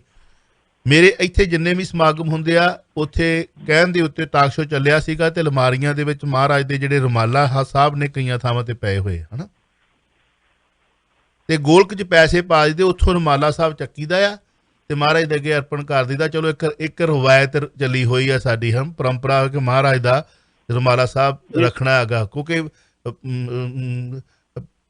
ਸ਼ਬਦ ਪੜ੍ਹਿਆ ਜਾਂਦਾ ਵੀ ਤੁਸੀਂ ਜੀ ਬਸਤਰ ਮਤਲਬ ਜਿਹੜੇ ਨੇ ਉਹ ਪਰਿਵਾਰ ਵੱਲੋਂ ਦਿੱਤੇ ਗਏ, ਜੇ ਨਹੀਂ ਦਿੰਦਾ ਤੇ ਉੱਥੇ ਕੋਈ ਗੱਲਾਂ ਕਰਦੇ, ਚਲੋ ਲੋਕਾਂ ਦੀ ਜ਼ੁਬਾਨ ਵੀ ਰਹਿ ਜੇ, ਪਰ ਉਹ ਵੀ ਬੰਦ ਹੋਣਾ ਚਾਹੀਦਾ। ਗੋਲਕ 'ਚ ਪੈਸੇ ਪਾ ਦਿਓ, ਕਿਸੇ ਗਰੀਬ ਦੀ ਹੈਲਪ ਕਰ ਲਓ। ਇਹ ਨਹੀਂ ਵੀ ਮਹਾਰਾਜ ਨੂੰ ਕੋਈ ਕੱਪੜਿਆਂ ਦਾ ਘਾਟਾ ਜਾਂ ਮਤਲਬ ਰੁਮਾਲਿਆਂ ਦਾ ਘਾਟਾ ਜਾਂ ਮਤਲਬ ਉਹਨਾਂ ਨੂੰ ਦੁਸ਼ਾਲਿਆਂ ਦਾ ਘਾਟਾ, ਉਹ ਹੈ ਨਾ। ਨਾਲੇ ਜਿਹੜਾ ਮਹਾਰਾਜ ਦੇ ਅੰਗ ਨੂੰ ਲੱਗ ਗਿਆ ਤੇ ਉਹ ਭਰੇਟਿਆ ਕਿੱਦਾਂ ਗਿਆ? ਸਭ ਤੋਂ ਪਵਿੱਤਰ ਤੇ ਮਹਾਰਾਜ ਦੇ ਅੰਗ, ਤੇ ਜੇ ਮਹਾਰਾਜ ਦੇ ਅੰਗ ਨੂੰ ਹੀ ਕੱਪੜਾ ਲੱਗ ਕੇ ਉਹ ਖਰਾਬ ਹੋ ਗਿਆ, ਦੂਜੀ ਵਾਰੀ ਨਹੀਂ ਪਾਇਆ ਚੜਾਇਆ ਨਹੀਂ ਜਾ ਸਕਦਾ, ਤਾਂ ਮਤਲਬ ਫਿਰ ਸਾਨੂੰ ਬਹੁਤ ਵੱਡੀ ਖੋਜ ਕਰਨ ਦੀ ਲੋੜ ਹੈ। ਜੀ ਬਹੁਤ ਵੱਡਾ ਇਹ ਵਪਾਰ ਹੈ, ਬਹੁਤ ਵੱਡਾ ਹੀ ਪੈਸਾ ਜਿਹੜਾ ਨੇ ਇੱਥੇ ਕੰਟੇਨਰਾਂ ਦੇ ਕੰਟੇਨਰ ਭਰੇ ਨੇ। ਹੁਣ ਆਉਣ ਵਾਲਾ ਸਮਾਂ ਤੁਸੀਂ ਦੇਖ ਲਿਓ, ਫੇਰ ਸੜਨੇ ਨੇ। ਉਹ ਪੈਸਾ ਕਿਸੇ ਕੌਮ ਦੇ ਲੇਖੇ ਨਹੀਂ ਲਾਇਆ ਜਾ ਸਕਦਾ। ਮੈਂ ਹੁਣ ਅੱਗੇ ਚੱਲਿਆ, ਸਤਿਕਾਰਯੋਗ ਕਮੇਟੀਆਂ ਨੂੰ ਸਵਾਲ ਦਾ ਸ਼ਾਇਦ ਜਵਾਬ ਮਿਲ ਜਾਵੇ ਵੀ ਜਿਹੜਾ ਕੰਮ ਤੁਸੀਂ ਰੰਭਿਆ ਹੋਇਆ ਵੀ ਘਰਾਂ ਦੇ ਵਿੱਚੋਂ ਮਹਾਰਾਜ ਦੇ ਸਰੂਪ ਲੈ ਕੇ ਆਉਣੇ, ਇਹ ਬਹੁਤ ਮਾੜੀ ਗੱਲ ਆ। ਭਾਈ ਰਣਜੀਤ ਸਿੰਘ ਉਹਨਾਂ ਨੇ ਚਲੋ ਇੱਕ ਅਕਾਲ ਤਖਤ ਸਾਹਿਬ ਤੋਂ ਹੁਕਮਨਾਮਾ ਜਾਰੀ ਕੀਤਾ ਸੀਗਾ, ਸਾਡੇ ਵਿਆਹ ਸ਼ਾਦੀਆਂ ਉਸ ਜਗ੍ਹਾ ਤੇ ਹੋਏ, ਅਸੀਂ ਆਪਣੇ ਧੀਆਂ ਭੈਣਾਂ ਦੇ ਵਿਆਹ ਸ਼ਾਦੀਆਂ ਵੇਖੇ ਕਿ ਜਿੱਥੇ ਬਰਾਤ ਆਉਂਦੀ ਸੀ ਕਿ ਉੱਥੇ ਚਾਹ ਪਾਣੀ ਪਿਆ ਜਾਂਦਾ ਸੀ, ਮੇਜ਼ ਟੇਬਲ ਚੁੱਕ ਕੇ ਕੁਰਸੀਆਂ ਲਾ ਕੇ ਉੱਥੇ ਸਫਾਈ ਕਰਕੇ ਮਹਾਰਾਜ ਦਾ ਸਰੂਪ ਲਿਆ ਕੇ ਤੇ ਉੱਥੇ ਲਾਵਾਂ ਫੇਰੇ ਤੇ ਮੁੜ ਕੇ ਫੇਰ ਰੋਟੀ ਉੱਥੇ ਖਵਾਈ ਜਾਂਦੀ ਸੀ ਕਿ ਨਹੀਂ ਖਵਾਈ ਜਾਂਦੀ ਸੀ? ਜੀ ਬਿਲਕੁਲ। ਸਿੱਖੀ ਉਦੋਂ ਚੜ੍ਹਦੀ ਕਲਾ ਵਾਲੇ ਪਾਸੇ ਸੀ। ਅੱਜ ਵੀ ਬਾਬੇ ਦੀ ਕਿਰਪਾ ਦੇ ਨਾਲ ਜਿਹੜੇ ਚੜ੍ਹਦੀ ਕਲਾ ਵਾਲੇ ਸਿੱਖ ਨੇ ਹੈਗੇ ਨੇ, ਪਰ ਅੱਜ ਰਿਸ਼ਤੇ ਨਾਤੇ ਟੁੱਟ ਗਏ ਉਸ ਅਕਾਲ ਤਖਤ ਸਾਹਿਬ ਦੇ ਹੁਕਮਨਾਮੇ ਦੇ ਨਾਲ। ਬਹੁਤ ਦੇਸ਼ਾਂ ਵਿਦੇਸ਼ਾਂ ਦੇ ਵਿੱਚ ਵੰਡੀਆਂ ਪੈ ਗਈਆਂ, ਬਹੁਤ ਕੁਝ ਹੋਇਆ। ਅਗਲਾ ਮੈਂ ਕਹਿੰਦਾ ਕਿ ਜਦੋਂ ਜ਼ਕਰੀਆ ਖਾਨ ਦੇ ਵੇਲੇ ਦੇ ਮੌਕੇ ਕਿਸੇ ਨੇ ਪੁੱਛਿਆ ਸੀ ਵੀ ਇਹ ਖਾਂਦੇ ਪੀਂਦੇ ਕੌਣ ਆ, ਅਹਿਮਦ ਸ਼ਾਹ ਬਦਾਲੀ, ਕਹਿੰਦਾ ਵੀ ਇਹ ਤੇ ਜੰਗਲਾ ਬੀਆਬਾਨਾਂ ਦੇ ਵਿੱਚ ਰਹਿੰਦੇ ਨੇ। ਪਰ ਆ ਸਰੋਵਰ ਦੇ ਵਿੱਚ ਜਦੋਂ ਆ ਇਸ਼ਨਾਨ ਕਰਕੇ ਆ ਕੇ ਇੱਥੋਂ ਚਰਨਾਮਤ ਲੈ ਲੈਂਦੇ ਨੇ ਤਾਂ ਪਤਾ ਨਹੀਂ ਇਹਨਾਂ ਦੇ ਵਿੱਚ ਕੀ ਸਿਰੇ ਦੀ ਜਿਹੜੀ ਆ ਨਾ ਉਹ ਸ਼ਕਤੀ ਆ ਜਾਂਦੀ ਹੈ। ਦਰਬਾਰ ਸਾਹਿਬ ਦਾ ਸਰੋਵਰ ਕਿਉਂ ਪੂਰਿਆ ਗਿਆ ਸੀਗਾ? ਇਸ ਕਰਕੇ ਉੱਥੋਂ ਤੋੜਿਆ ਗਿਆ। ਤੇ ਤੁਸੀਂ ਮਹਾਰਾਜ ਦੇ ਸਰੂਪ ਘਰਾਂ ਦੇ ਵਿੱਚੋਂ ਚੁੱਕ ਕੇ ਲਿਆ ਕੇ ਤੇ ਗੁਰੂ ਨਾਲੋਂ ਤੋੜ ਰਹੇ ਹੋ, ਜਿਹਦਾ ਖਮਿਆਜ਼ਾ ਤੁਸੀਂ ਬਹੁਤ ਵਧੀਆ ਗੱਲ ਕਹੀ ਕਿ ਅੱਜ ਤੋਂ ਮੈਂ ਕਹਿੰਦਾ ਕਿ ਸਾਨੂੰ ਚਲੋ 25 26 27 ਸਾਲ ਹੋ ਗਏ ਇੱਥੇ ਆਇਆ ਨੂੰ, 28 ਸਾਲ ਵੀ ਹੋ ਗਏ ਆ। ਅਜੇ ਵੀ ਗਲੀ ਮਹੱਲੇ ਦੇ ਵਿੱਚ ਜਦੋਂ ਅਸੀਂ ਮਹਾਰਾਜ ਦਾ ਸਰੂਪ ਰਖਾਉਂਦੇ ਹਾਂ, ਅਖੰਡ ਪਾਠ ਸਾਹਿਬ ਰਖਾਉਂਦੇ ਹਾਂ, ਤੇ ਅਜੇ ਵੀ ਜਿਹੜੇ ਸਿਆਣੇ ਬੰਦੇ ਨੇ ਉਹ ਆਲੇ ਦੁਆਲੇ ਆ ਕੇ ਤੇ ਮੱਥਾ ਟੇਕ ਕੇ ਬਹਿੰਦੇ ਨੇ।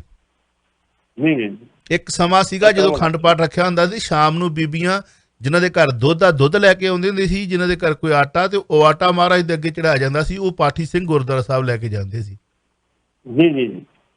ਤੇ ਹਰ ਚੌਥੇ ਪੰਜਵੇਂ ਮਹੱਲੇ ਦੇ 1-2 ਘਰ ਦੇ ਵਿੱਚ ਮਹਾਰਾਜ ਦਾ ਸਰੂਪ ਹੁੰਦਾ ਸੀਗਾ। ਤੇ ਉਸ ਘਰ ਦੇ ਵਿੱਚ ਜਿਹੜੀ ਤੁਸੀਂ ਗੱਲ ਕਹੀ, ਮੈਂ 1000% ਤੁਹਾਡੇ ਨਾਲ ਸਹਿਮਤ ਹਾਂ ਕਿ ਸਤਿਕਾਰ ਬਰਕਰਾਰ ਹੁੰਦਾ ਸੀ। ਕੋਈ ਨਸ਼ੇ ਨਹੀਂ ਸੀ ਉਸ ਘਰ ਦੇ ਨੌਜਵਾਨ ਕਰਦੇ। ਮਹੱਲੇ ਵਾਲੇ ਵੀ ਮੁੰਡੇ ਜਿਹੜੇ ਸੀਗੇ, ਕੁੜੀਆਂ ਮੁੰਡੇ ਜਿਹੜੇ ਸੀਗੇ, ਉਹ ਤੋਂ ਉਹਨਾਂ ਮਤਲਬ ਪਰਹੇਜ਼ ਹੁੰਦਾ ਸੀਗਾ, ਹੈ ਨਾ। ਜਾਂ ਹੁਣ ਤੁਸੀਂ ਧੁਰੇ ਨਾਲੋਂ ਤੋੜੀ ਜਾਂਦੇ ਹੋ, ਇਹ ਸਤਿਕਾਰ ਥੋੜ੍ਹੀ ਆ ਕੋਈ। ਇਹ ਤਾਂ ਇੱਕ ਸੋਚੀ ਸਮਝੀ ਸਾਜ਼ਿਸ਼ ਆ ਤੁਹਾਡੀ, ਜਿਹੜੀ ਤੁਸੀਂ ਪਤਾ ਨਹੀਂ ਕਿਉਂ ਬੜੀ। ਚਲੋ 2 ਮਿੰਟ ਦੇ ਵਿੱਚ ਆਪਾਂ ਰਾਤੀ ਵੀ ਗੱਲ ਕੀਤੀ ਸੀਗੀ। ਸਿਰਸੇ ਨੇ LG ਨੂੰ ਕਿਹਾ ਕਿ ਉਸ ਦੀ ਗੱਲ ਗ੍ਰਹਿ ਮੰਤਰੀ ਨਾਲ ਹੋ ਗਈ ਹੈ, ਲਾਭ ਜਹਾਦ ਕਾਨੂੰਨ ਬਣੇਗਾ। ਕਸ਼ਮੀਰ ਦੀ ਪ੍ਰੈਸ ਵਿੱਚ ਕਾਫੀ ਗੁੱਸਾ। ਜਿਹੜੀ ਕਵਲਪ੍ਰੀਤ ਉਹ ਕੀ ਕਹਿ ਰਹੀ ਹੈ, ਉਹ ਕਹਿੰਦੀ ਹੈ ਕਿ ਜੇ 18 ਸਾਲ ਦੀ ਕੁੜੀ ਇੱਕ ਦੇਸ਼ ਦੀ ਸਰਕਾਰ ਚੁਣ ਸਕਦੀ ਤੇ ਆਪਣਾ ਭਵਿੱਖ ਵੀ ਸਵਾਰ ਸਕਦੀ ਹੋ, ਉਹਨੂੰ ਪਤਾ ਮੈਂ ਕੀ ਕਰਨਾ। ਆਂਦੀ ਮੈਂ ਸਹਿਮਤ ਨਹੀਂ, ਜਿਹੜੀ ਘਟਨਾ ਵਾਪਰੀ ਜੰਮੂ ਕਸ਼ਮੀਰ ਮੈਂ ਸਹਿਮਤ ਨਹੀਂ। ਉਹ ਲਿਓਰ ਕੀਤਾ ਗਿਆ, ਉਹਨੂੰ ਲਾਸ਼ ਦਿੱਤਾ ਗਿਆ, ਕੀਤਾ ਗਿਆ, ਇਹ ਗੱਲਾਂ ਦੇ ਮੈਂ ਖਿਲਾਫ। ਇਹ ਗੱਲ ਗਲਤ ਨਹੀਂ ਹੋਣੀ ਚਾਹੀਦੀ। ਉਹਨੇ ਇਹ ਵੀ ਗੱਲ ਕਹੀ ਵੀ ਜੇ ਉਹ ਕਾਨੂੰਨ ਲਿਆਉਣ ਦੀ ਕੋਸ਼ਿਸ਼ ਕੀਤੀ ਗਈ ਤੇ ਅਸੀਂ ਵਿਰੋਧ ਕਰਾਂਗੇ, ਸਾਡਾ ਭਾਈਚਾਰਾ ਤਬਾਹ ਹੋ ਜਾਏ। ਇਹਦੇ ਤੇ ਜਿਹੜੇ ਭਾਜਪਾ ਦੇ ਜਨਰਲ ਸਕੱਤਰ ਸੁਭਾਸ਼ ਸ਼ਰਮਾ, ਉਹਨਾਂ ਸਰਸਾ ਸਾਹਿਬ ਦੇ ਦੋਵੇਂ ਬਿਆਨ ਲੈ ਉਹ ਇੰਟਰਨੈਟ ਤੇ ਪਾ ਤੇ ਥੱਲੇ ਦੱਸਦੇ ਵੀ ਸਰਸਾ ਸਾਹਿਬ ਕਿਸੇ ਸੱਚਾ ਖੜਿਆ ਨਾ। ਕਿਹਦੇ ਹੱਕ ਚ ਤੁਸੀਂ 4 ਦਿਨ ਪਹਿਲਾਂ ਬਿਆਨ ਤੁਸੀਂ ਐਂਡ ਦੇ ਅੱਜ ਤੁਸੀਂ ਬਿਆਨ ਇਹ ਤੁਹਾਨੂੰ ਉਹ ਨਹੀਂ ਦੱਸ ਰਿਹਾ, ਉਹ ਹੀ ਵੇਖ ਲਓ ਤੁਸੀਂ। ਮਨੋਰੰਜਨਕਾਰੀਆਂ ਨੇ ਇਹ ਗੱਲ ਕਹੀ ਵੀ ਤੁਹਾਡੀ ਗੱਲ ਠੀਕ ਆ, ਹਾਲੇ ਵੀ ਸਮਾਂ ਵਾ ਵੀ ਜਿਹੜੀ ਭਾਜਪਾ ਇੱਕ ਰਾਸ਼ਟਰ ਦੀ ਗੱਲ ਕਰਦੀ ਆ, ਇੱਕ ਝੰਡੇ ਦੀ ਗੱਲ ਕਰਦੀ, ਇੱਕ ਡੰਡੇ ਦੀ ਗੱਲ ਕਰਦੀ, ਉਹ ਨੀਤੀ ਅਪਣਾ ਲਾਂਗੇ, ਸਭ ਕੁਝ ਠੀਕ ਹੋ ਜਾਊਗਾ। ਇਹ 3 ਭਾਜਪਾ ਆਗੂ ਨੇ ਵੱਖ-ਵੱਖ ਬਿਆਨ ਆ।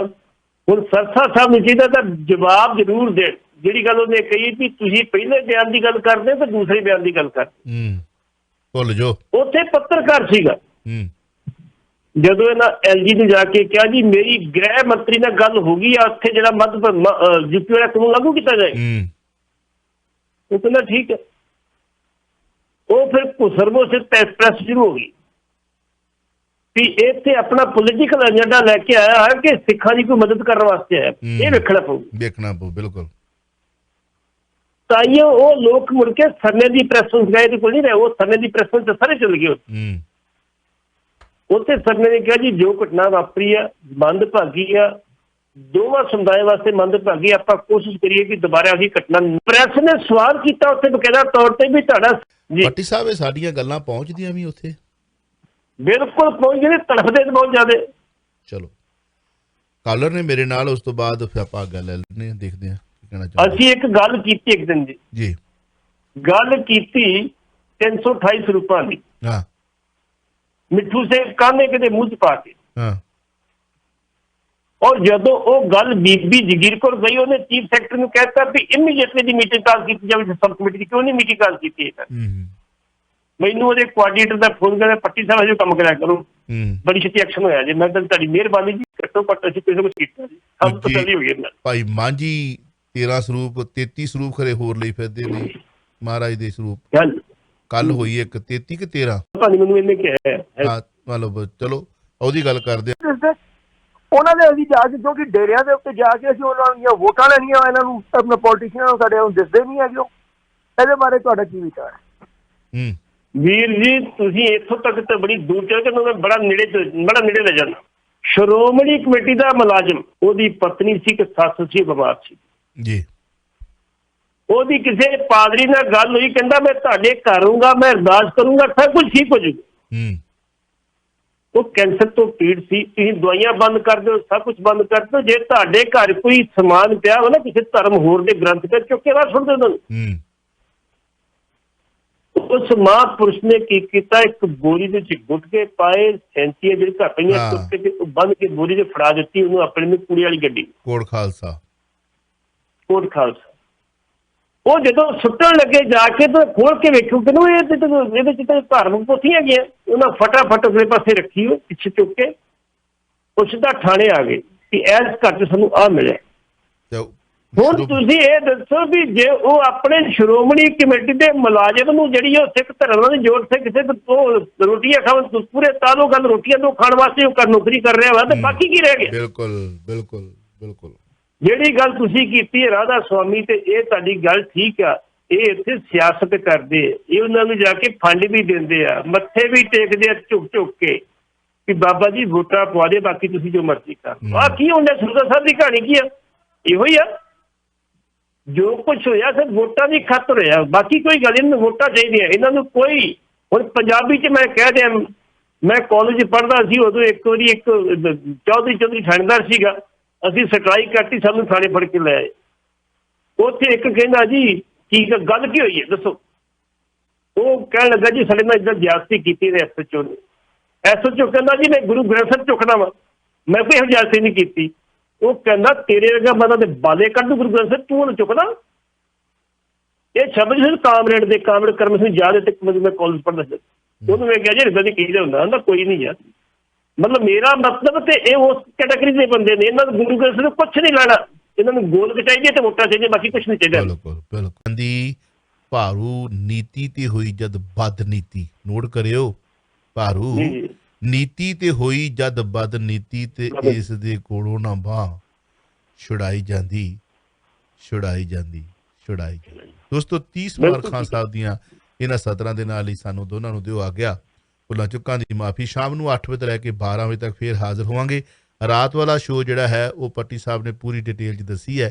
ਉਹ ਆਈ ਥਿੰਕ 2 ਵਜੇ ਤੋਂ ਲੈ ਕੇ 6 ਵਜੇ ਤੱਕ ਮੇਰੀਆਂ IPTV ਫੋਨ ਵਾਲੀਆਂ ਕਾਲਾਂ ਨਹੀਂ ਬੰਦ ਹੁੰਦੀਆਂ, ਉਹ ਤੋਂ ਪਤਾ ਲੱਗ ਜਾਂਦਾ। ਫਿਰ ਮੈਂ TV ਲਾ ਕੇ ਵੇਖਦਾ ਕਿ ਅਰਸ਼ ਨੇ ਇਸ ਟਾਈਮ 'ਤੇ ਸੈਟਅਪ ਕੀਤੀ ਹੈ। ਉਹ ਸੁਣ ਲਿਓ, ਦੇਖ ਲਿਓ, ਤੁਹਾਨੂੰ ਪਤਾ ਲੱਗ ਜਾਵੇਗਾ ਕਿ ਪੱਟੀ ਸਾਹਿਬ ਨੇ ਪੂਰੀ ਡਿਟੇਲ ਪਾਈ ਹੋਈ ਹੈ, ਉਹਦੇ 'ਤੇ ਦੱਸੀ ਹੋਈ ਹੈ। ਸੋ ਸਾਡੇ ਕੋਲ ਹੋਈਆਂ ਭੁੱਲਾਂ ਚੁੱਕਾਂ ਦੀ ਮਾਫੀ। ਸ਼ਾਮ ਨੂੰ ਫਿਰ 8 ਵਜੇ ਹਾਜ਼ਰ ਹੋਵਾਂਗੇ। ਤਦ ਤੱਕ ਲਈ ਰੱਬ ਰਾਖਾ। ਸਤਿ ਸ੍ਰੀ ਅਕਾਲ।